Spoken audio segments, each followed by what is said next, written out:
Welcome back to my channel and to the third module of the art of negotiation.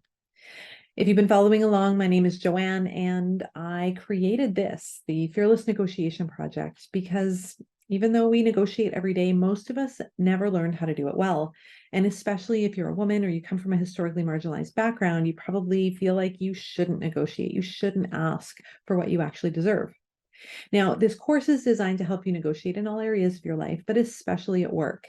And this module is the step-by-step process of negotiating your salary.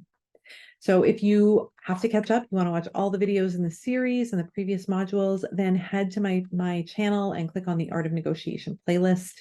If you need a little bit more support, then go to the show notes for any of the videos and you can purchase my negotiation guide. In the meantime, let's get started with an overview of this module.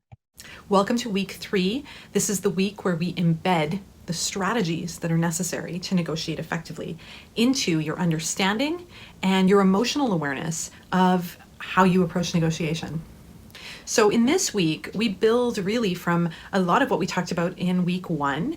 We layer in some of the emotion, and I give you some information and tools and strategies to really approach your negotiation with a process, with a deliberate approach in mind. So in week 1, we talked about what a typical negotiation looks and feels like, the different steps, and the process that negotiation really is. An important part of that is defining what your position is. Too often, women wait to see what the other organization has to offer and don't even really think about what it is that they want. So this week, we start with a dive into your impossible dream.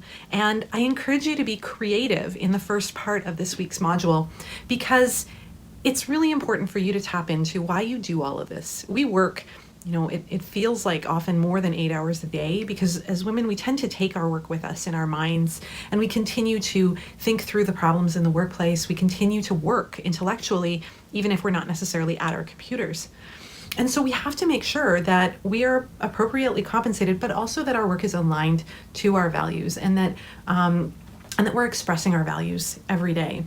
So negotiation is an opportunity for you to define what it is that will make you feel good about coming into the workplace every day. What kind of a salary or benefits package will make you feel validated or valued within your organization.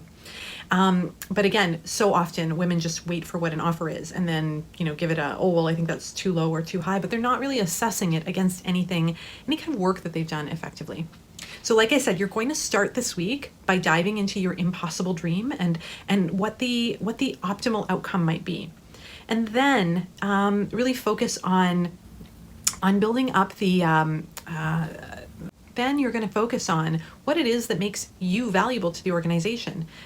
This forms part of your offer, which is really going to be like how you present your offer to your boss.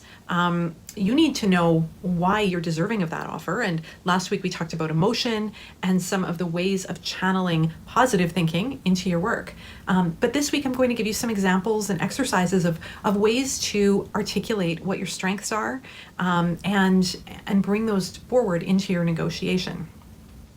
And then you jump into a little bit of reversing places and understanding what it is that your boss is going to want from you. So I'll talk about the ZOPA, the zone of potential agreement, understanding where there is overlap between things that your boss might want and you might want, and then really focusing your negotiation in that area. The final big part of this week is talking about how to actually structure your offer, and how to structure the offer in such a way that you're leaving room to negotiate down. So I'll say this later in the module, but where you anchor is the place from which you will come down. You're not going to go up from where you've anchored. So it's really important to put thought into your offer or your counteroffer and assess it based on the things that are most valuable to you, those things that align to your values and to the outcomes that you're hoping to achieve in your life. So this week does not have as much of video content as previous weeks, but it does have quite a bit of time that you need to spend really thinking about your offer, thinking about different elements that matter to you, and a little bit of journaling and really sketching out what this might look like for you.